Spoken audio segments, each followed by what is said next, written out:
सभी प्यारे व्यूअर्स का वार्म वेलकम करता हूँ YET योर इंग्लिश ट्यूटर पे। मेरा नाम है अमन बहल। बाय प्रोफेशन मैं गवर्नमेंट सर्वेंट हूँ। इन क्लासेस के ज़रिए आपको सिखाता हूँ भारत के किसी भी कॉम्पिटिटिव एग्ज़ाम की इंग्लिश के सेक्शन को आप कैसे हैंडल करेंगे। आज सुबह का द हिंदू का सेकेंड एडिटोरियल पढ़ेंगे। फास्ट फॉरवर्ड इसका टाइटल है। बहुत ही अच्छा लिखा हुआ सोशो इकोनॉमिक आर्टिकल है, सामाजिक आर्थिक आर्टिकल है गति शक्ति मास्टर प्लान पे। शुरू करेंगे। इंटरेस्टिंग है, ध्यान से पढ़ना, कहानी की तरह इसको पढ़ने वाले हैं। आज के आर्टिकल में बहुत सारी ग्रामर आप देखेंगे, बहुत सारी, है ना, सारी ग्रामर और सारी वोकैबुलरी जो आप सीखें, you will apply that knowledge on this quiz. ये आपका क्विज है। वीडियो के लास्ट में इसका सोल्यूशन मिल जाएगा। मन से सीखो और फिर मन से 5 में से 5 नंबर लो। चलिए आइए कुछ नया सीखते हैं।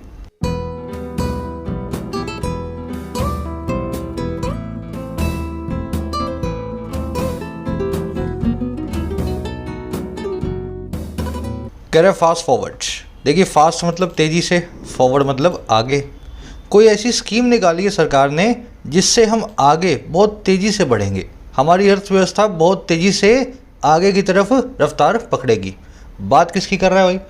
बात कर रहा है ऑन गति शक्ति नेशनल मास्टर प्लान। ये गति शक्ति नाम का एक नया मास्टर प्लान 5 साल का सरकार ने लॉन्च किया है, इसकी बात कर रहा है। इसका नाम क्या है? गति शक्ति। चलिए डिटेल में देखते हैं क्या कहना चाह रहा है। इसके टाइटल पैराग्राफ से आपको पता लगेगा। एक लाइक और एक शेयर जरूर से देना इस वीडियो को, ताकि मैं मोटिवेटेड रह करके इस कंटेंट को रोज ला सकूं। कह रहा है Gati Shakti can cut logistics cost if it can convince all states to come on board. इस पैराग्राफ में आप देख रहे हो ना, इस सेंटेंस के अंदर बहुत सारी चीज़ें हैं। सबसे पहली चीज़ आपको ये देखनी है कि इसमें कंडीशनल कौन सा लगा हुआ है। पहले आप चेक करो, फिर मैं बताता हूँ, ठीक है। कह रहा है गति शक्ति जो है कट कर सकता है, रिड्यूस कर सकता है, कम कर सकता है लॉजिस्टिक कॉस्ट को। अब देखो लॉजिस्टिक क्या होता है? ट्रांसपोर्टेशन और सप्लाई। मान लो आपको आपका सामान 10 देशों तक पहुंचाना है या 10 शहरों तक पहुंचाना है, तो जो भी लॉजिस्टिक कॉस्ट कहलाएगी आपकी ट्रांसपोर्टेशन कॉस्ट, जहाँ जहाँ जिस शहर के अंदर आप अपना सामान पहुंचाना चाहते हो और जिस जगह तक रखना चाहते हो, है ना, तो ओवरऑल ट्रांसपोर्टेशन को बोलते हैं लॉजिस्टिक।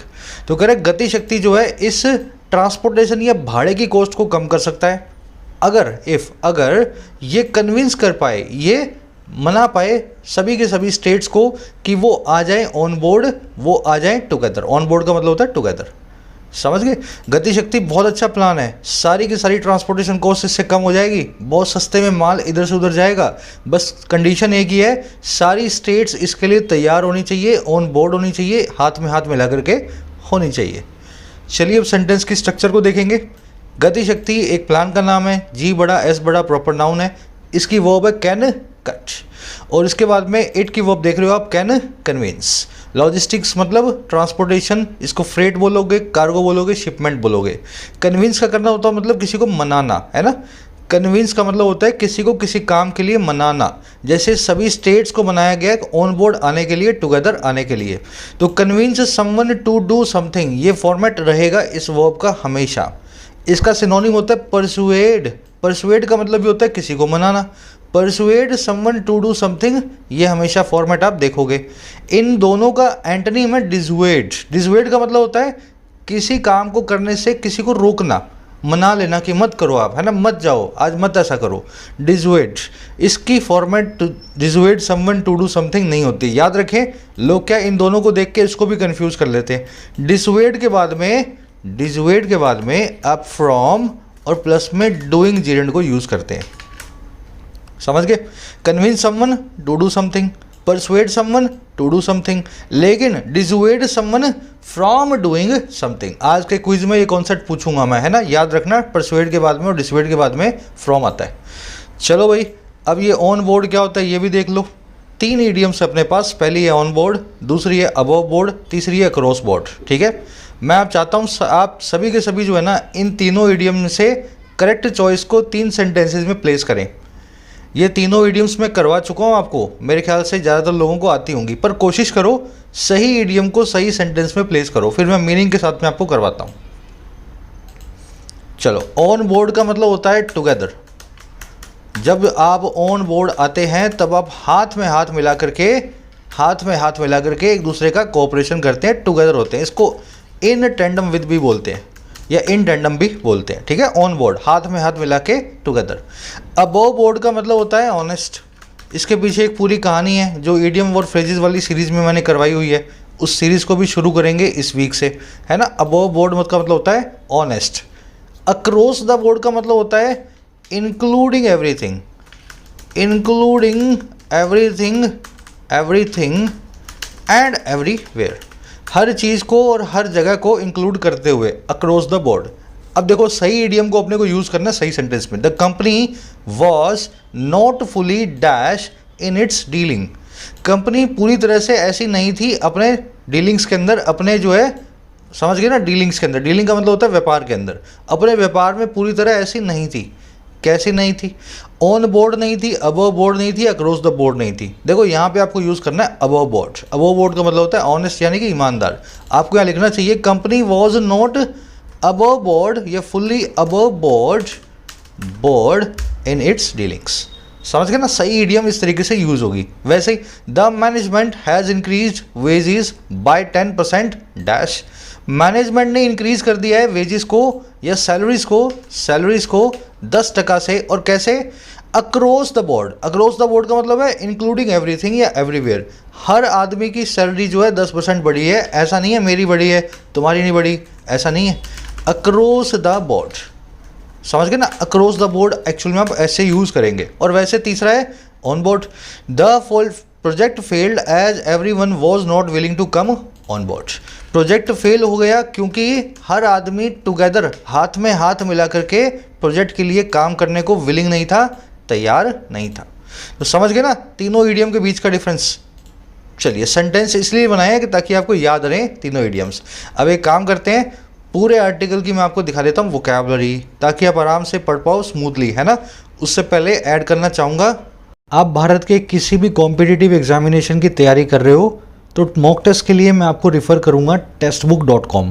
इसकी खूबी क्या है? इंडिया का लीडिंग ब्रांड है, सबसे बड़ा नाम है मॉक टेस्ट की इंडस्ट्री के अंदर।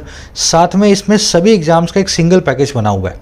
आप चाहे एसएससी की तैयारी कर लो, बैंक की कर लो, यूपीएससी की कर लो, स्टेट एग्जाम्स की, तो 400 एग्जाम्स इसमें कवर हो जाते हैं एक ही पैकेज में। 26,000 मॉक टेस्ट हैं। अब ये सभी 400 एग्जाम्स के 26,000 मॉक टेस्ट सिंगल पैकेज में मिलते हैं 399 में 1 साल के लिए, 699 में 3 सालों के लिए। लेकिन इस प्राइस पर डिस्काउंट ले लेना, कोड लगा लेना YT10। जैसे ही कोड लगाओगे 399 वाला 280 में, 699 वाला 490 में आपको मिल जाएगा। चलिए, ये अपनी वोकैबुलरी शीट है, सारे नए सारे पुराने वर्ड्स इसमें आपको मिलते हैं। आप इसको टेलीग्राम ग्रुप से डाउनलोड कर सकते हैं, ये अपना टेलीग्राम ग्रुप है। आज के अपने वर्ड्स कौन से हैं? देखो, कुछ एक पुराने हैं, कुछ एक नए हैं। जैसे पुराना वर्ड है प्रेवलेंस, फिर एक वर्ड है एलिनेट, नए वर्ड है आर्टिकुलेट, फिलिप, कंसेंसस और इम्परेटिव। सभी वर्ड्स को देखेंगे एक एक करके। देखिए, प्रेवलेंस वर्ड कर चुके हैं पहले, इसको बोलते हैं पॉपुलैरिटी, आपकी लोकप्रियता, कितना चलन में हो आप, कितना डोमिनेट करते हो, ये एक नाउन होता है प्रेवलेंस, ठीक है ना। Prevalence of poverty is higher among illiterate sections of the society, जो पॉवर्टी की प्रेवलेंस है, जो चलन है गरीबी का, वो बहुत ज़्यादा है, हायर है। और किसके अंदर? समाज के इलिटरेट सेक्शंस में, अनपढ़ सेक्शंस में।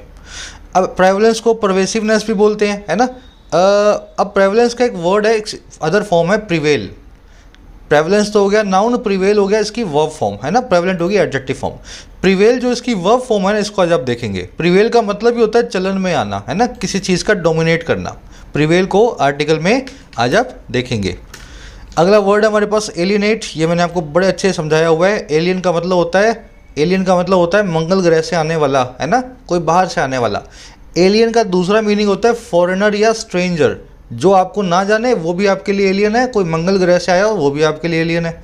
एलियनेट वर्ब का मतलब होता है किसी को एलियन बना देना। अब इसका मतलब क्या है?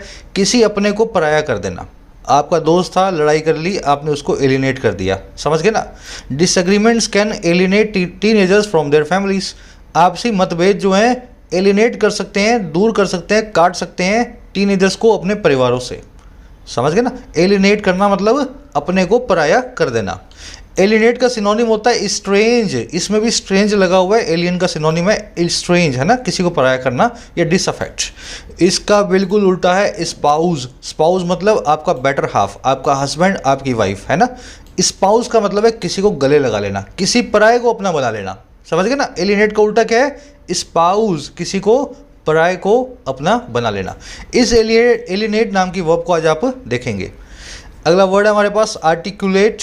आर्टिकुलेट का मतलब होता है किसी चीज़ को एक्सप्रेस करना क्लियरली, साफ शब्दों में। समझ गए ना, आर्टिकुलेट का मतलब है किसी चीज़ को साफ शब्दों में जाहिर करना। Articulate speech is a major requirement for a leadership role. साफ जो स्पीच है वो एक मेजर रिक्वायरमेंट होती है किसी भी लीडरशिप रोल के लिए। अगर आपको लीडर बनना है जीवन में, आपकी स्पीच को आर्टिकुलेट होना ही पड़ेगा, साफ आपको बोलना ही पड़ेगा। समझ गए। तो आर्टिकुलेट नाम के वर्ड को आप देखेंगे आर्टिकल में, इसका सिनोनिम होता है इनंसिएट, साफ किसी चीज़ को बोलना। एंटोनिम है इनआर्टिकुलेट। इनआर्टिकुलेट का मतलब जो साफ समझ में ना आए। मैं आपको बोल रहा हूँ, शायद आपको साफ सुनने में आ रहा होगा, दिस इज आर्टिकुलेट स्पीच, है ना, साफ बोलने की मैं कोशिश कर रहा हूँ और आप सुन भी पा रहे हो। चलिए अगला वर्ड है फिलिप। फिलिप का मतलब होता है इंकरेजमेंट या बूस्ट। एक छोटा सा, समझ गए ना, किसी को बढ़ावा कहलाता है फिलिप, छोटा सा, ज़्यादा बड़ा नहीं, छोटा सा। A cut in fuel prices may give fillip to the consumers facing high inflation. एक कमी जो है फ्यूल के प्राइसेस में, तेल के दामों में, वो थोड़ा सा फिलिप, थोड़ा सा इंकरेजमेंट दे सकती है उन कंज्यूमर्स को जो बहुत ज़्यादा महंगाई का सामना कर रहे हैं। फिलिप को स्टिमुलेशन भी बोलते हैं। अब देखो इसके लिए एक ईडियम है, shot in the arm. Idiom आपने देखी होगी, शॉट इन द आर्म, इसका मतलब होता है बढ़ावा, है ना, बढ़ावा। चलिए आगे बढ़ लेते हैं। एक नया वर्ड अपने पास कंसेंसस, बहुत बार कर चुके हैं। इसका मतलब होता है आम सहमति, आम राय, किसी मामले पे सभी की रजामंदी। Agreement between all stakeholders on any issue. Even after 13 rounds of discussions, no consensus could be reached between India and China on the border issue.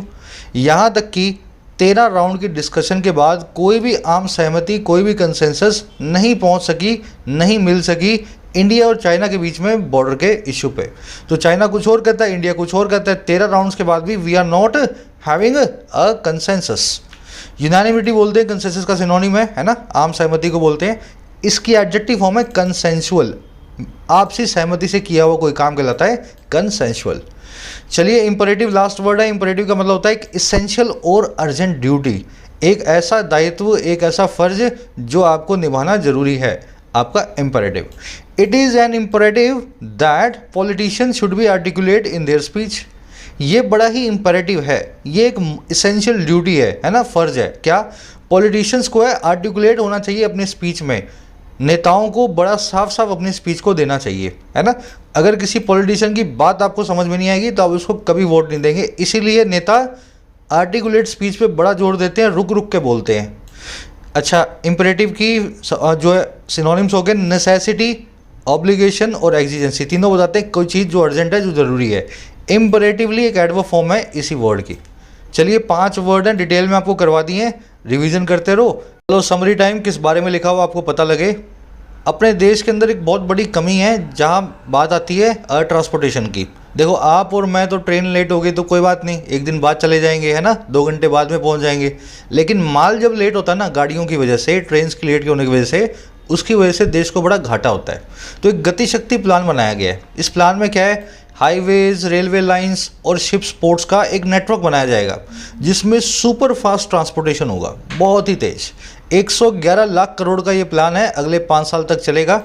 इसके अंदर अब सब मिनिस्ट्रियां मिल करके काम करेंगी, ऑन बोर्ड आकर के काम करेंगी।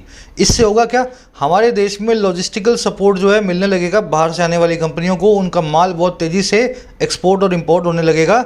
सीधे देश की जो अर्थव्यवस्था उसको रफ्तार मिलेगी। हमारा आर्टिकल क्या कह रहा है ये बहुत ही वेलकमिंग प्लान है, सभी इसका वेलकम करते हैं और इसकी देश को बहुत ज़रूरत थी।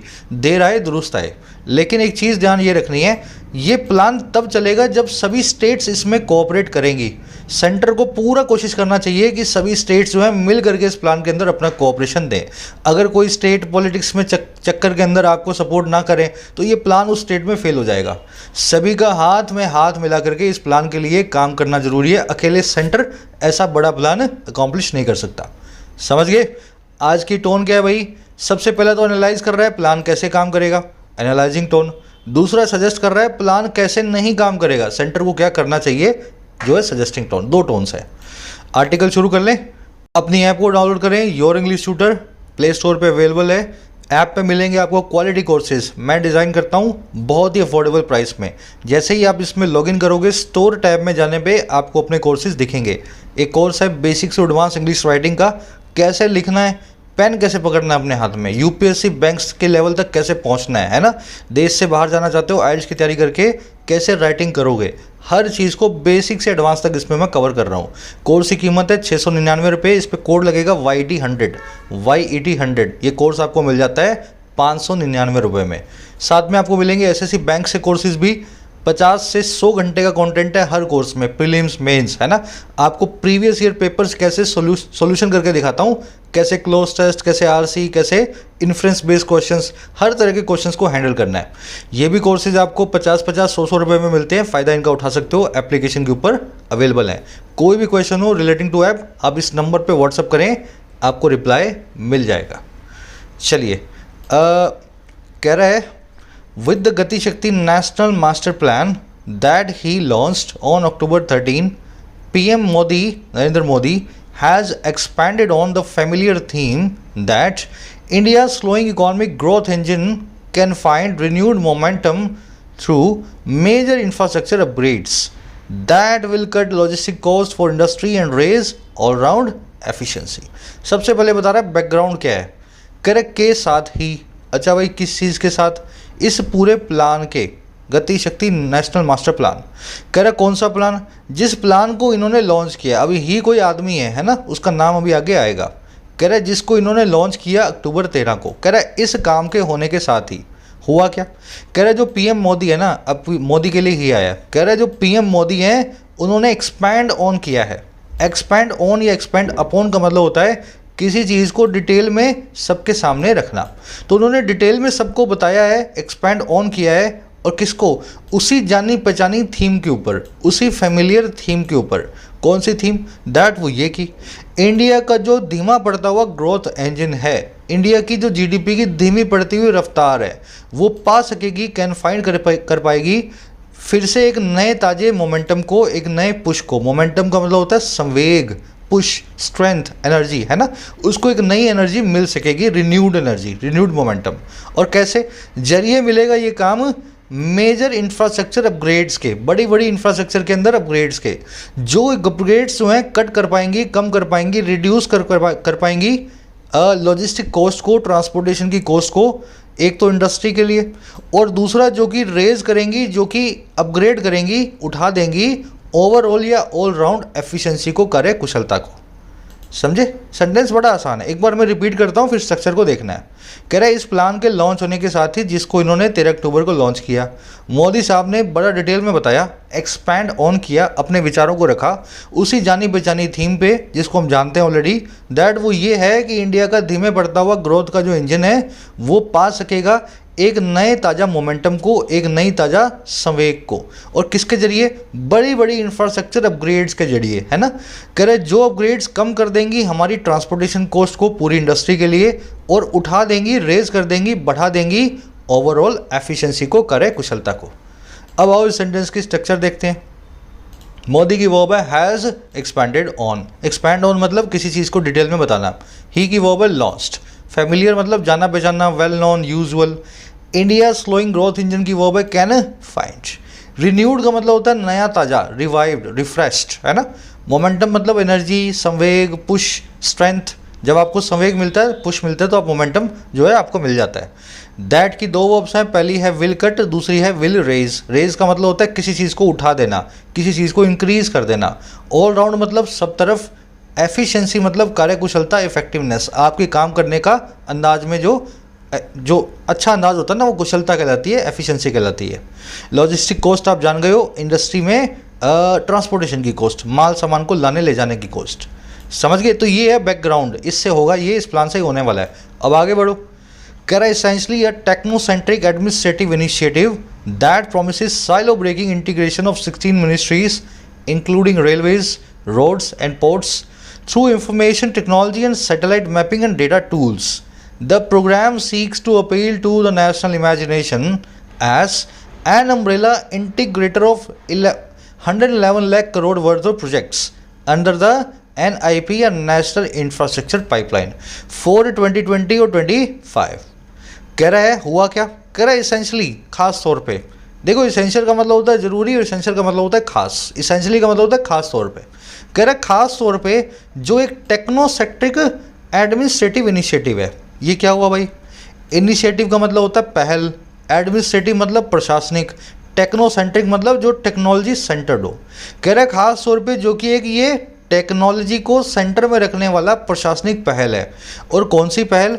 वो पहल जो प्रॉमिस करती है साइलो ब्रेकिंग इंटीग्रेशन को। साइलो ब्रेकिंग का मतलब होता है, ये मैं आपको वर्ड अभी समझाऊंगा, अभी समझ लो। साइलो ब्रेकिंग का मतलब होता है यूनिफाइंग, सेपरेशन को ख़त्म करने वाला, चीज़ों को एक जो है मंच पे लाने वाला, सब चीज़ों को इकट्ठा करने वाला।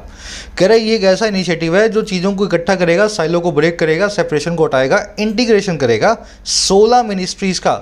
अब मिनिस्ट्रियाँ कौन सी हैं, मंत्रालय कौन से हैं? जिस मंत्रालयों में शामिल है 16 में, railway ministry, road ministry, highway ministry और पोर्ट्स मिनिस्ट्री। अच्छा, ये कैसे करेगा ये सारा काम? सबको इकट्ठा कैसे करेगा मिनिस्ट्रियों को? जरिए करेगा एक तो आईटी के, इंफॉर्मेशन टेक्नोलॉजी के, दूसरा सैटेलाइट मैपिंग के। सैटेलाइट के जरिए मैप करेंगे चीज़ों को और तीनों मिनिस्ट्रियाँ काम करेंगी। मैप करने का मतलब है नक्शा बनाना। और डेटा टूल्स के, डेटा के भी टूल्स को यूज़ किया जाएगा, सॉफ्टवेयर्स को। कह रहा है ऐसा जो एक ये इनिशिएटिव है ना, खास तौर पर इस टाइप का, कह रहे ये इनिशिएटिव, एक ये जो प्रोग्राम है, ये सीख करता है, कोशिश करता है कि ये अपील करे, लुभाए। अपील टू का मतलब होता है लुभाना। और किसको? नेशनल इमेजिनेशन को, पूरे देश की इमेजिनेशन को। और कैसे निभाएगा? एक अम्ब्रेला इंटीग्रेटर के तौर पे। अम्ब्रेला मतलब छतरी, इंटीग्रेटर मतलब यूनिफायर, एक छाते की तरह जो सब चीज़ों को यूनिफाई कर दे, अपने साए में ले ले, है ना। तो पूरी इमेजिनेशन को लुभाएगा एक साए में लेने वाला इंटीग्रेटर बन के। और किसको? 111 लाख करोड़ के प्रोजेक्ट्स को जो नेशनल इंफ्रास्ट्रक्चर पाइपलाइन में है 2020-25 के लिए। तो सारे प्रोजेक्ट्स को अब यही प्लान के अंतर्गत बनाया जाएगा। 111 लाख के प्रोजेक्ट जो हैं इसी प्लान के नीचे होंगे। अलग अलग मिनिस्ट्रियाँ जो है इन प्रोजेक्ट्स को अंजाम नहीं देंगी। समझ गए? सेंटेंस थोड़ा ट्विस्टेड है लेकिन मेरे ख्याल से आसान है। बस यही कहना चाह रहा है, ये प्रोग्राम के बारे में बताया जा रहा है। एक टेक्नोसेंट्रिक एडमिनिस्ट्रेटिव इनिशिएटिव है जो कि ऐसे इंटीग्रेशन को लेकर के आएगा 16 मिनिस्ट्रियों के। सारी मिनिस्ट्रियाँ इसमें शामिल हैं, इन टूल्स के जरिए लेकर के आएगा इनको साथ में। ये प्रोग्राम जो है ना इस टाइप का ये अपील करेगा हमारे पूरे देश की इमेजिनेशन को, एक इंटीग्रेटर बन के सारे प्रोजेक्ट को अपने साए में लेकर के। प्रोजेक्ट 111 लाख करोड़ के इस NIP के अंदर 2020-25 में। नेशनल इंफ्रास्ट्रक्चर पाइपलाइन एक प्रोजेक्ट है। इसका मतलब होता है देश के सारे इंफ्रास्ट्रक्चर प्रोजेक्ट्स के अंदर जो खर्चा होने वाला है ना, और जो प्लानिंग होने वाली है, वो NIP के अंतर्गत होती है। अब ये NIP को भी अपने नीचे ले लेगा ये वाला प्रोग्राम। समझ गए? चलो अब आओ सेंटेंस की स्ट्रक्चर देखते हैं। टेक्नोसेंट्रिक मतलब टेक्नोलॉजी को सेंटर में रखने वाला, इनिशिएटिव मतलब पहल। इस इनिशिएटिव के लिए दैट नाम का रिलेटिव प्रोनाउन आया है। वो इनिशिएटिव जो कि ऐसा करता है, दैट की वर्ब है प्रोमिसेस। सिंगुलर सब्जेक्ट, सिंगुलर इसका एंटीसीडेंट है दैट का, इसीलिए सिंगुलर ही वर्ब है। इंटीग्रेशन मतलब यूनिफाइंग, है ना, यूनिफिकेशन। साइलो ब्रेकिंग क्या होता है मैं आपको दिखा देता हूँ। देखो ये है साइलो, कहाँ गई? ये रही, ये साइलो होती हैं। ये क्या होती हैं? स्टोरेज के बड़े बड़े बॉक्सेस, साइलो। यहाँ पे देखो एक फैक्ट्री है, मान लो ये एक है ना अनाज फैक्ट्री है, तो इस साइलो में गेहूँ हो सकता है, इस साइलो के अंदर जो मूंग हो सकता है, इस साइलो में चावल हो सकता है। तो साइलो क्या करती है? सेपरेशन करती हैं, चीज़ों को अलग अलग करती है, स्टोर करती हैं, साइलो। समझ गए? अगर साइलो को ब्रेक कर दिया जाए, साइलो ब्रेकिंग कर दी जाए, इसका मतलब क्या है? चीज़ों को यूनिफाई किया जा रहा है, मिक्स किया जा रहा है ना, सेपरेशन को हटाया जा रहा है, साइलो को ब्रेक किया जा रहा है। तो अब इसमें यही होगा, रेलवे की साइलो, रोड की साइलो, पोर्ट की साइलो, ये मंत्रालयों की साइलो अब टूट जाएंगी। अब ये सभी मंत्रालय एक होकर के इन टेंडम काम करेंगे, साइलो ब्रेकिंग। समझ गए ना? प्रोग्राम की वर्ब है सीख, अपील टू करना मतलब लुभाना, इंटीग्रेटर मतलब जो सबको एक साथ में लेकर के आए, एक ही छतरी के नीचे, अम्ब्रेला के नीचे। चलिए आगे बढ़ते हैं। कह रहा the importance given in the plan to rail road multimodal connectivity and higher share of freight for the railways articulated also by NITI Aayog has evident multiple benefits. कह रहे जो इंपॉर्टेंस, जो महत्वपूर्णता, जो सिग्निफिकेंस जो दी गई है इस प्लान में, गिवन इन द प्लान, और किसको? Rail road multimodal connectivity को। रेल रोड का मतलब है पटरी का रास्ता, है ना, रेलवे लाइन कनेक्टिविटी।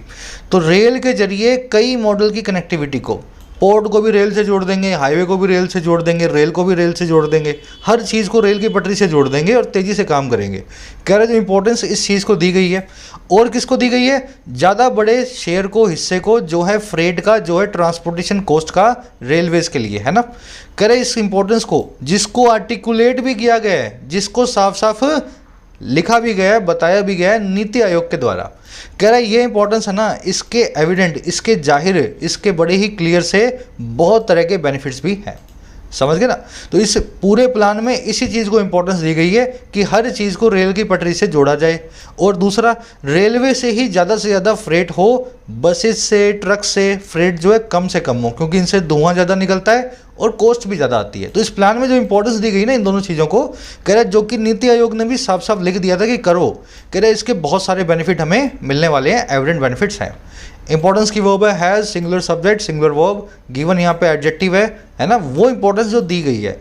आर्टिकुलेटेड इसी इंपॉर्टेंस के लिए आया है, एक पास्ट पार्टिसिपल है। आर्टिकुलेट का मतलब होता है साफ साफ किसी चीज़ को बताना, जो है क्लियरली एक्सप्रेस करना। एविडेंट मतलब जाहिर, एपरेंट क्लियर। फ्रेट मतलब transportation, logistic shipment. Rail road मतलब ट्रेन की पटरी से कनेक्टिविटी। आ जाओ आगे। This includes reducing the cost of logistics to GDP that has prevailed at about 14% even at the time the NDA government took office to an aspirational 8%। अब कह रहा है इसमें शामिल है रिड्यूस करना, कम करना कोस्ट को, कीमत को, लॉजिस्टिक्स की, ट्रांसपोर्टेशन की, हमारी जीडीपी के अनुपात में टू जीडीपी। कह रहा है वो वाली लॉजिस्टिक की कॉस्ट जो प्रिवेल की है, जो चलन में रही है, जो डोमिनेंट रही है, और कहाँ पे, लगभग 14% पे। यहाँ तक कि उस वक्त भी जब एनडीए सरकार ने अपनी सरकार बनाई है ना, एनडीए की गवर्नमेंट जो है ऑफिस को टुक किया 2014 में।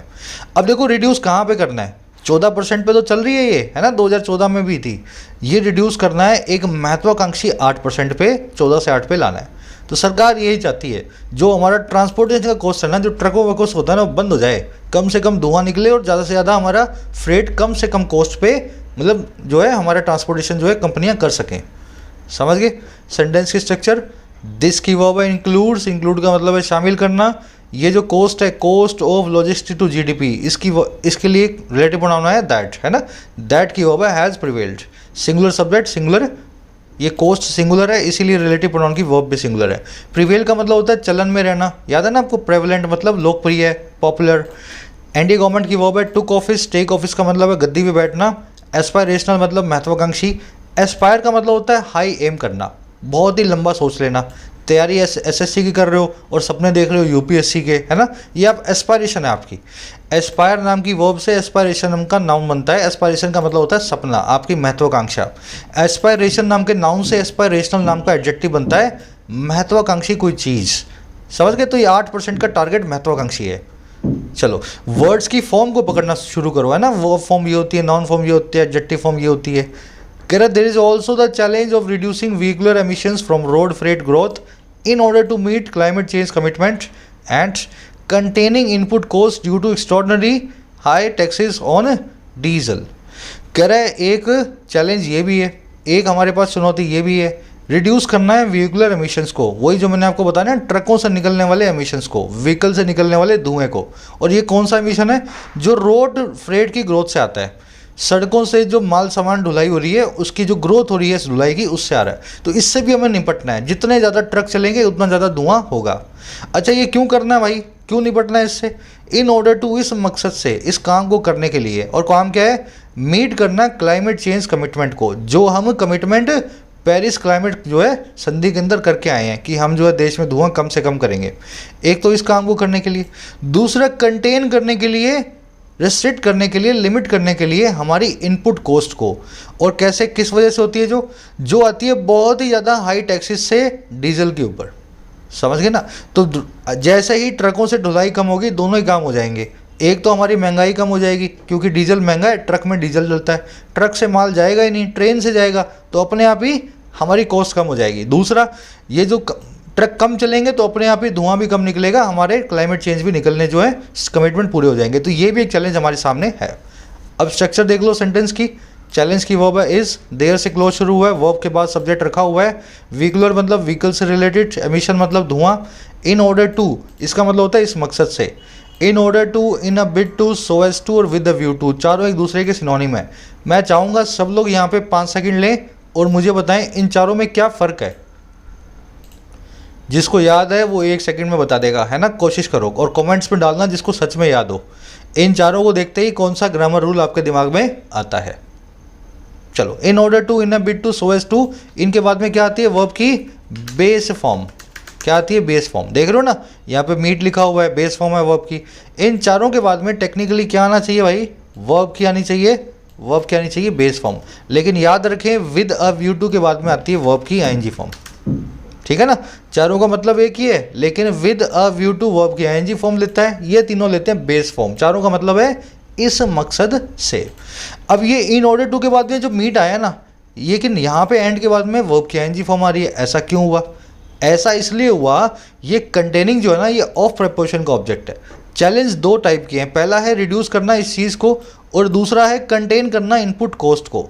इसका इन ऑर्डर टू से कोई कनेक्शन नहीं है कंटेनिंग का, है ना। ये ऑफ प्रेपोजिशन का पहला रिड्यूसिंग, दूसरा कंटेनिंग, दो ऑब्जेक्ट है। कंटेन करना मतलब कंट्रोल करना। चलिए आगे बढ़ते हैं।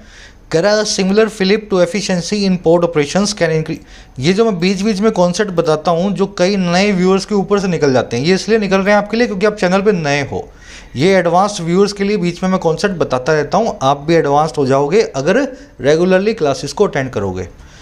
चलिए, कह रहा similar fillip to efficiency in port operations can increase cargo handling capacity and cut vessel turnaround time. अब देखो रोड पे तो हमने कर दिया बहुत सारा कुछ, है ना। अब करेंगे शिप के ऊपर। हुआ क्या? कह रहा है एक ऐसा ही फिलिप, एक ऐसा ही बूस्ट। फिलिप का मतलब क्या होता है? बूस्ट या इंकरेजमेंट। कह रहा है एक ऐसा ही बढ़ावा जो कार्य कुशलता का है, एफिशिएंसी का है, पोर्ट के ऑपरेशन में, हमारे बंदरगाहों के कामकाज में। कह रहा है यही फिलिप जो है ना इंक्रीज करेगा कार्गो हैंडलिंग कैपेसिटी को। कितने शिप्स को हम हैंडल कर सकते हैं एक साथ या एक दिन में। और ये कट कर देगा वेसल टर्न अराउंड टाइम को। वेसल टर्न अराउंड टाइम क्या होता है? एक वेसल के, एक जहाज़ के टर्न अराउंड करने का टाइम। आज आया सोमवार को, मंगलवार को इसमें से सामान निकला, बुधवार को सफाई हुई, गुरुवार को टर्न अराउंड किया, मुड़ गया, और शुक्रवार को वापस चला। तो 5 दिन लगे इसको। लेकिन जब हैंडलिंग अच्छी होगी, सोमवार को आएगा और मंगलवार शाम को इसको फिर से रवाना कर देंगे, है ना, ताकि ज़्यादा से ज़्यादा शिप से हम जो काम करवा सके कार्गो से। टर्न अराउंड टाइम को कट करेंगे। समझ गए? फिलिप की दो वर्ब है, कैन इंक्रीज और कैन कट। फिलिप का मतलब होता है इंक्रीजमेंट। कर evidently states have a crucial role in all this, considering that key pieces of plans such as port linkages and land availability for highways, railways, industrial clusters and corridors depend on political consensus and active partnership। कह रहा है जाहिर तौर पे evidently states का एक बहुत ही crucial role है इन सब के अंदर। जो सब कुछ हम देख रहे हैं ना, सड़कों से माल कम जाएगा, पोर्ट्स पे अच्छे से काम होगा, राज्यों का एक बहुत ही गंभीर भूमिका है इस सब चीज़ के अंदर। कंसीडर करते हुए, देखते हुए उसके उस की पीसीस को, उस बहुत ही महत्वपूर्ण हिस्सों को, पीसीस को जो हैं इस प्लान के, सच है जैसे कि अब देखो बताएगा कौन कौन से, जैसे कि पोर्ट लिंकेज और लैंड अवेलेबिलिटी, हाईवे के लिए, रेलवेज के लिए, इंडस्ट्रियल क्लस्टर्स के लिए और कॉरिडोर्स के लिए। कह रहे ये जो है ना सारे के सारे की पीसीस है, ये डिपेंड ऑन करते हैं, ये सारे के सारे डिपेंड करते हैं पॉलिटिकल कंसेंसस के ऊपर, राजनीतिक सहमति के ऊपर और एक्टिव पार्टनरशिप के ऊपर। अगर सारी स्टेट्स एक साथ नहीं होंगी तो लैंड नहीं मिल पाएगी, हाईवे नहीं बनेगा, रेलवे लाइन नहीं बनेगी, इंडस्ट्रियल क्लस्टर नहीं बनेगा, कॉरिडोर नहीं बनेगा। जब ये बनेगा ही नहीं तो पूरा प्लान फेल हो जाएगा। तो स्टेट्स को भी मिलकर काम करना पड़ेगा, ये बड़ा ज़रूरी है। समझ गए? स्टेट्स की वर्ब है हैव, की पीसेस की वर्ब है depend, depend on, rely on और हिंज ऑन या अपॉन, है ना। ऑन या अपॉन एक ही बात होती है। हिंज के बाद में अक्सर आप एट देखोगे और लोगों को सही भी लगता है, ये पेपर में आते हैं ऐसे question, hinge at, hinge is at. याद रखना डिपेंड का सिनोनिम है ऑन या अपॉन ही लेगा अपने बाद में। कंसेंसस मतलब यूनानिमिटी, आम सहमति, agreement between all stakeholders. चलिए आगे बढ़े। ये कंसीडरिंग, गिवन, प्रोवाइडेड, अगर बिना दैट के आ जाएं तो इनके बाद सीधे ऑब्जेक्ट आता है। कंसीडरिंग, गिवन, प्रोवाइडेड, अगर दैट के साथ में आ जाए तो इनके बाद में सब्जेक्ट वर्ब का क्लोज आता है। तीनों एक ही बात करते हैं इस चीज़ को देखते हुए, कंसीडरिंग, गिवन और प्रोवाइडेड। तो यहाँ पे दैट लिखा हुआ है इसलिए पूरा क्लोज आया है। की पीसीज और डिपेंड इसकी वर्ब है क्लोज की। ये आगे बढ़ते हैं नेक्स्ट पैराग्राफ की तरफ। जिन लोगों को पढ़ने में दिक्कत आ रही है, ऐसे आर्टिकल्स को पढ़ने में थोड़ा मुश्किल फील करते हैं, आपको इस प्लेलिस्ट को पूरा करना है। आज ही जाकर के होम पेज पे रखिए complete English grammar for all competitive exams. इसको पूरा कर लोगे तो एसएससी, बैंक, यूपीएससी के लिए आपका बेस बन जाएगा इंग्लिश का। फिर कुछ भी आप पढ़ सकोगे, हर चीज़ आपकी समझ में आएगी। टेक्निकल लैंग्वेज में मैं जो भी बोलता हूँ वो सब चीज़ें आप समझने लगोगे। 20 दिन में पूरा करो, लाखों लोग कर चुके हैं, आप भी आज से ही शुरू कर दें इस प्लेलिस्ट को। चलिए, करा the observations in the economic survey for 2021 underscore the role of active centre state partnerships for infrastructure building. करा ऑब्जर्वेशन जो आई थी इकोनॉमिक सर्वे में, ये सर्वे होता है हर साल, और ये कब का? 2020-21 का। कह रहा बहुत सारी ऑब्जर्वेशन जो आई थी ना, वो अंडरस्कोर करती हैं, हाईलाइट करती हैं उस रोल को, भूमिका को जो बहुत ही सक्रिय सेंटर और स्टेट की पार्टनरशिप के लिए, इंफ्रास्ट्रक्चर बिल्डिंग के लिए। तो उसमें साफ साफ लिखा हुआ है दोनों अगर एक्टिवली पार्टिसिपेट करेंगे तभी इंफ्रास्ट्रक्चर बिल्ड हो सकता है देश में। ऑब्जर्वेशंस की वो underscore, underscore, highlight, emphasise, underline सब एक दूसरे के सिनोनिम है, किसी चीज़ पे जोर देना। अंडरस्कोर की प्रीपोजिशन क्या होगी? देखो चारों ही वर्ड ट्रांजिटिव वर्ब्स हैं, कभी अपनी प्रीपोजिशन नहीं रखते, समझ गए ना? नो प्रीपोजिशन, सीधे ऑब्जेक्ट आता है इन चारों वर्ड्स के बाद, कभी भी इनके बाद में प्रीपोजिशन यूज नहीं होती। कह रहा the survey projects maximum investments towards NIP sectors such as energy, roads, urban infrastructure and railways for financial year 2021 and 2022 with about rupee 8.5 lakh crore to be invested in either side annually besides 4.5 lakh crore per annum from the private sector। अब इस सर्वे में और क्या लिखा हुआ था? इस सर्वे में प्रोजेक्ट करता है, सर्वे एस्टिमेट करता है, इवेल्युएट करता है, अंदाज़ा लगाता है मैक्सिमम इन्वेस्टमेंट का नेशनल इंफ्रास्ट्रक्चर पाइपलाइन में NIP सेक्टर्स में। अब ये सेक्टर कौन कौन से हैं भाई? एनर्जी सेक्टर है, रोड है, अर्बन इंफ्रास्ट्रक्चर है, रेलवेज है 2021 और 22 के लिए। इस सर्वे में लिखा हुआ है कि बहुत सारी इन्वेस्टमेंट जो है अगले 2 सालों में होनी चाहिए। कह रहा है कैसे? के साथ ही लगभग 8.5 लाख करोड़ के जो इन्वेस्ट किए जाएंगे हर साइड के द्वारा एनुअली। ये अर्बन इंफ्रास्ट्रक्चर वाला भी देगा, रेलवे वाला भी देगा, एनर्जी वाला भी देगा, रोड वाला भी देगा। तो हर साइड जो है हर साल 8.5 लाख करोड़ डालेगी तभी NIP आगे बढ़ेगी। और कह रहे हैं साथ ही साथ किसके 4.5 लाख करोड़ हर साल आएगा प्राइवेट सेक्टर से, प्राइवेट सेक्टर के लोग भी कुछ इन्वेस्टमेंट इसमें करेंगे। तो सर्वे में लिखा हुआ है अगर अच्छे से करना है तो इतना पैसे की हमें ज़रूरत पड़ने वाली है, समझ गए? सर्वे की वो है प्रोजेक्ट, प्रोजेक्ट का मतलब होता है दिखाना, एस्टिमेट करना, इवेल्युएट करना। बिसाइड्स मतलब साथ ही साथ, एडिशनली ये सारा पैसा इन्वेस्ट किया जाएगा, इसलिए टू भी इन्वेस्टेड है। 8.5 लाख करोड़ जो इन्वेस्ट किए जाएंगे ये किसी को इन्वेस्ट नहीं करेंगे, इनके ऊपर काम होगा, इसलिए इन्फिनेटिव को पैसिव रखा गया है। ग्रामर की प्लेलिस्ट में मिल जाएगा आपको सब कुछ, है ना, कब एक्टिव कब पैसिव इन्फिनेटिव यूज करना है। कह रहा there is a steep gradient to cover here as the effects of COVID-19 continue to be felt in terms of lost jobs, depressed wages and consumption, while the planners are pinning their hopes on infrastructure projects for a New Deal outcome that will boost jobs and demand for goods and commodities besides attracting major investments। अब कह रहा है इस अगर सर्वे को आप देख लें, ये कहता है कि इतना पैसा चाहिए होगा, प्राइवेट सेक्टर भी देगा, सब स्टेट मिल के आएंगी। कह रहा है यहाँ पे एक छोटा सा पेज है, कह रहा है एक बहुत ही स्टीप ग्रेडियंट है। स्टीप का मतलब होता है तीखा, एकदम जो है स्लोप वाला, ग्रेडियंट का मतलब होता है स्लोप, ढलान, है ना, टिल्ट। स्टीप का मतलब होता है एकदम खड़ी। कह रहे एक बहुत ही खड़ी ढलान है यहाँ पे कवर करने वाली। खड़ी ढलान का मतलब है आपको कवर करना बड़ा मुश्किल होगा, अगर ढलान खड़ी होगी ना तो उस पर चढ़ नहीं पाओगे। तो कह रहे एक बहुत ही मुश्किल काम है यहाँ पे कवर करने के लिए। कैसे भाई? कह रहे क्योंकि जो इफेक्ट्स है ना COVID-19 के वो जारी हैं, अभी भी फील होना, अभी भी फेल्ट होना, और किस रूप में? खोई हुई नौकरियों के रूप में, डिप्रेस हुई वेजेस और कंजम्पशन के रूप में। आज भी नौकरियां नहीं है, वेजेस लोगों की दबी हुई है, इंक्रीज नहीं मिल रहा वेजेस में, कंजम्पशन भी ऊपर नहीं आ रहा। तो ऐसी खड़ी ढलान जो हमें पूरी करनी पड़ेगी। कह रहे जबकि जो प्लानर्स हैं, जो पॉलिसी मेकर्स हैं, वो पिन करके बैठे हैं अपनी होप्स को। पिन योर होप्स का मतलब होता है आस बांध लेना, उम्मीद बांध लेना। वो सारी उम्मीद बांध के बैठे हैं अपनी इन्हीं इंफ्रास्ट्रक्चर प्रोजेक्ट्स पे एक नए डील आउटकम के लिए जो बूस्ट करेगा नौकरियों को और डिमांड को, और किसके लिए?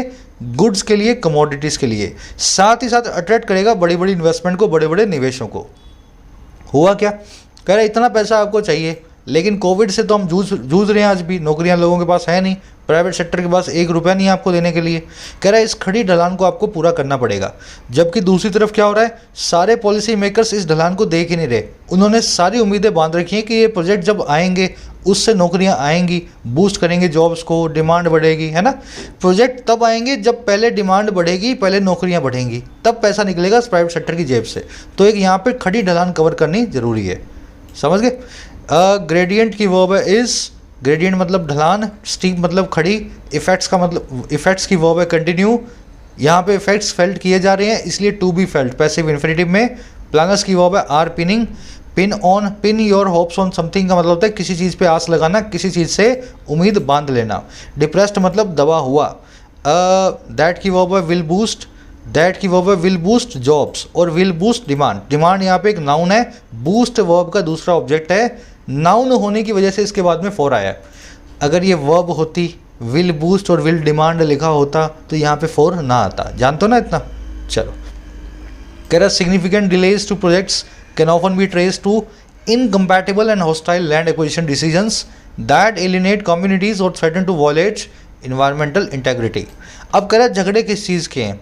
कह रहा जो बड़े बड़े डिलेज आते हैं ना, सिग्निफिकेंट डिलेज, बड़े बड़े जो है देरियाँ होती हैं, कह रहा है उनकिन में प्रोजेक्ट्स में, कह रहा है अक्सर उनको ट्रेस किया जा सकता है, ढूंढा जा सकता है, और किसके अंदर? उन डिसीजंस के अंदर जो लैंड एक्विजिशन के हैं और बड़े हॉस्टाइल और इनकम्पैटिबल है। लैंड एक्विजिशन का मतलब होता है भूमि अधिग्रहण, किसानों से उनकी ज़मीन लेना, है ना, प्रोक्योर करना, टेक ओवर करना। कह रहा है ऐसे लैंड एक्विजिशन के कारण होते हैं जो बड़े हॉस्टाइल होते हैं, दुश्मनी भरे होते हैं, या इनकम्पैटिबल होते हैं, अनसूटेबल होते हैं। कहीं ऐसी ज़मीन ले ली जो काम ही नहीं आ रही सरकार के, या ऐसे आदमी की ज़मीन ले ली जो आपके खिलाफ सड़क पे बैठ गया, इस वजह से डिले होते हैं प्रोजेक्ट के अंदर। कह रहा है जो कि एलिनेट करते हैं, नाराज़ करते हैं, पराया करते हैं कम्युनिटीज़ को, और थ्रेटन करते हैं, चुनौती देते हैं, वायलेट करने को एनवायरमेंटल इंटेग्रिटी को, पर्यावरण की अखंडता को।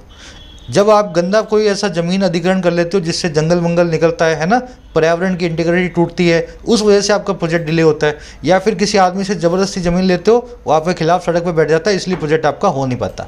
तो डिलेज की वर्ब है can often be traced passive voice में, दैट की वर्ब है एलिनेट और थ्रेटन। डिसीजंस के लिए दैट नाम का रिलेटिव प्रोनाउन आया है। एलिनेट का मतलब होता है अपने को पराया करना, स्ट्रेंज करना, डिसअफेक्ट करना, है ना। इंटेग्रिटी मतलब अखंडता, प्योरिटी, साउंडनेस, होलनेस। एक्विजिशन मतलब टेक ओवर करना, किसी चीज़ को अपने कब्जे में लेना। हॉस्टाइल मतलब दुश्मनी भरा। इनकम्पैटिबल मतलब जो कंपैटिबल ना हो, अनसूटेबल हो, मिसमैच्ड हो। आगे बढ़े। कह रहा given the centre's preference for geographic information system and remote sensing to identify political industrial areas, policy makers would do well to reclaim lands already subjected to degradation and pollution rather than alienate controversial new parcels। बहुत अच्छा sentence है। कह रहा है देखते हुए centre की preference को, सेंटर की लाइकिंग को, सेंटर के रुझान को, और किसके लिए? ज्योग्राफिकल इंफॉर्मेशन सिस्टम के लिए। सैटेलाइट से सारी इंफॉर्मेशन निकाल लेंगे ज्योग्राफी की। और रिमोट सेंसिंग के लिए, ये भी सैटेलाइट के जरिए ही होती है, दूर दराज के एरिया का पता लगाना। कह रहा है सेंटर का बड़ा ही रुझान है इन चीज़ों में, इस तरह के कामों में। और किस लिए? आइडेंटिफाई करने के लिए पोटेंशियल इंडस्ट्रियल एरियाज़ को। कह रहा है इस चीज़ को देखते हुए, गिवन, कंसीडर करते हुए, पॉलिसी मेकर बहुत ही अच्छा काम करेंगे, वुड डू वेल करेंगे, बहुत ही अच्छा काम करेंगे अगर वो रिक्लेम कर लेते हैं लैंड्स को जो पहले से ही सब्जेक्टेड टू हैं, जो पहले से ही अंडर हैं डेग्रेडेशन के और पोल्यूशन के। डेग्रेडेशन का मतलब होता है किसी चीज़ का डिटेरियोरेट होना, खराब होना, डिबेसमेंट होना। वो वाली ज़मीन को रिक्लेम करो जो पहले से ही खराब हो रही है या पोल्यूटेड है।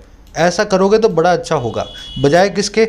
एलिनेट करने के नए नए कंट्रोवर्शियल पार्सल्स को। पार्सल के दो मीनिंग होते हैं, एक बॉक्स को भी पार्सल बोलते हैं, एक एरिया ऑफ लैंड को भी पार्सल बोलते हैं।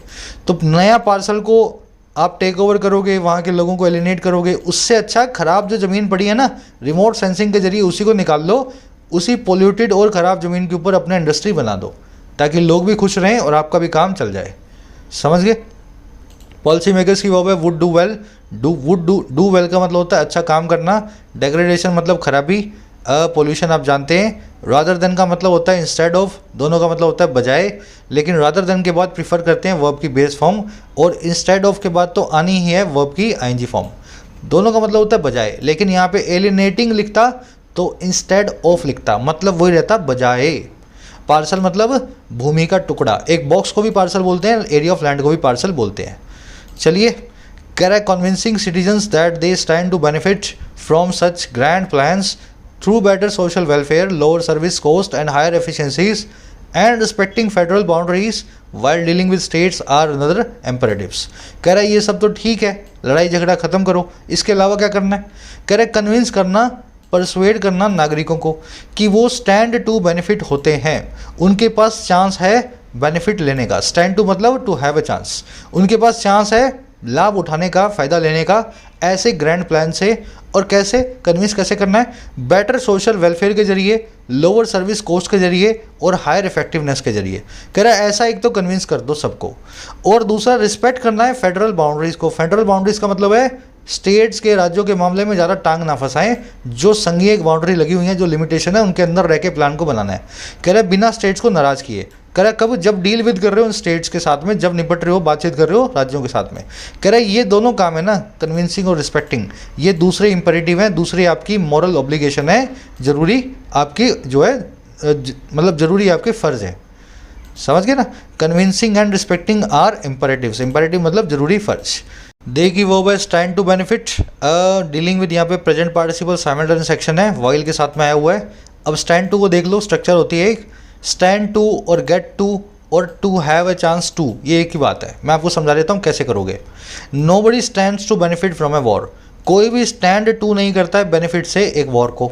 Nobody gets to benefit from a war, कोई भी गेट टू नहीं करता है बेनिफिट को एक वॉर से।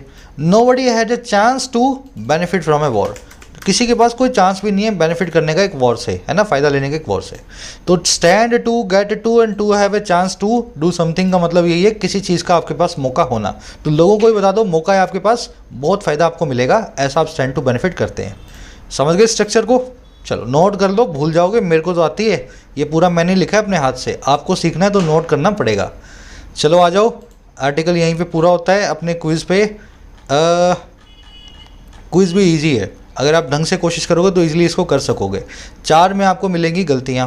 पहले में देखो डिसवेड क्या काम कर रहा है, दूसरे के अंदर आप देखोगे इन अ बिट टू कैसे यूज़ करना है, तीसरे में आपको देखना है कंसीडरिंग कंसीडर्ड डैट के बीच में क्या फ़र्क होता है, चौथे में आपको देखना है अक्रॉस द बोर्ड क्या इस ईडियम को मैंने सही से यूज़ किया है या नहीं किया। फिर आपको इस 5वें क्वेश्चन के अंदर क्या बताना है भाई, 5वें बताना है आपको 5वें बताना है यूनानिमिटी का क्या मीनिंग होता है। इन चारों में से कौन सा फ्रेज या वर्ड यूनानिमिटी को एक्सप्रेस करेगा। कमेंट सेक्शन में फर्स्ट कमेंट में इसके आंसर डाल रहा हूँ, अपना स्कोर ज़रूर बताएं कमेंट्स में कितने मिले आउट ऑफ 5। 5 मिलने चाहिए अगर पूरे मन से आपने देखा है तो। मुलाकात होगी कल के सेशन में, एक लाइक और एक शेयर ज़रूर से देना वीडियो को। कोई भी क्वेश्चन हो ऐप रिलेटेड, कोर्सेज रिलेटेड, इस नंबर पर व्हाट्सअप करें, आपको व्हाट्सअप मैसेज का रिप्लाई मिल जाएगा। Until then signing out.